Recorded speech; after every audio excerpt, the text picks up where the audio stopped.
São Paulo, Tarcísio de Freitas, criticou hoje o avanço do Congresso Nacional sobre o orçamento federal e pediu ali um reequilíbrio de pratos. A fala aconteceu em evento na capital paulista. O Danilo Moliterno estava lá, acompanhou, tem detalhes e vai contar essa história pra gente. Boa tarde, Danilo. Boa tarde, Débora, Yuri, a todos que acompanham o CNN 360.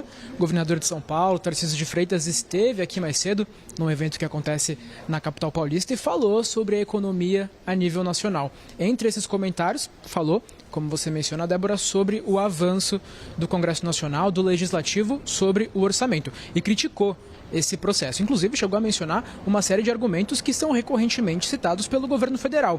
Por exemplo, de que o Congresso, apesar de ganhar mais poder, mais espaço no orçamento, não ganhou mais responsabilidades. Também de que esse avanço do Congresso tem representado o esvaziamento das capacidades dos ministérios, do governo federal, de fazer políticas públicas. E aí vale a gente trazer um pouquinho de dados para essa discussão, porque na semana passada a ministra Simone Tebet falou sobre isso e indicou que, com o orçamento que foi aprovado pelo Congresso Nacional para 2025 e agora aguarda a sanção do presidente Lula, o governo tem 140 bilhões de reais para fazer em despesas discricionárias. 140 bilhões de reais, sendo que desse valor, 50 bilhões ficam separados para emendas parlamentares, sendo que dos 50 bilhões, 39 bilhões para as emendas impositivas, aquelas que são obrigatórias. E indicou que isso é uma distorção.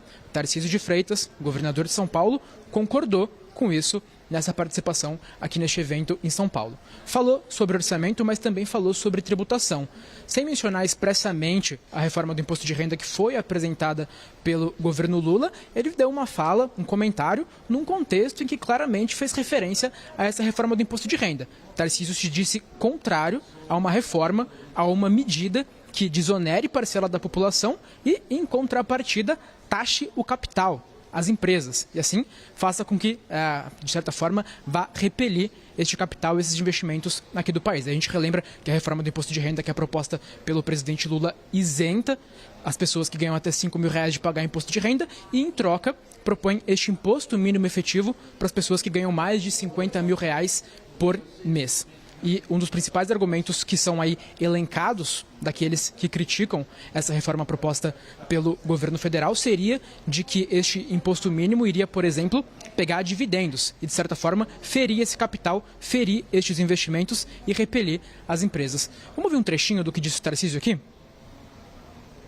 Quando você, por exemplo, abre mão de uma base de pagantes relevantes, quando você troca e aí resolve fazer o seguinte: eu vou abrir mão dessa base, que é o que todos os países fazem, e eu vou apostar em outra coisa. Eu vou tributar o capital, eu vou tributar o estoque de capital, ou seja, eu vou destruir poupança e vou impedir o investimento, né? E aí eu contrato com fracasso.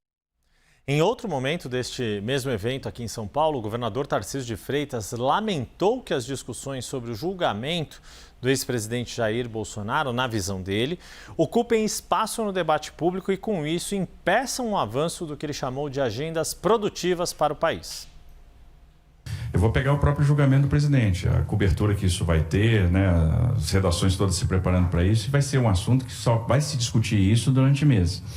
A gente está deixando de discutir envelhecimento da população, longevidade, a gente está deixando de discutir reforma administrativa, a gente está deixando de discutir reforma do sistema político, a gente está deixando de discutir a economia do conhecimento.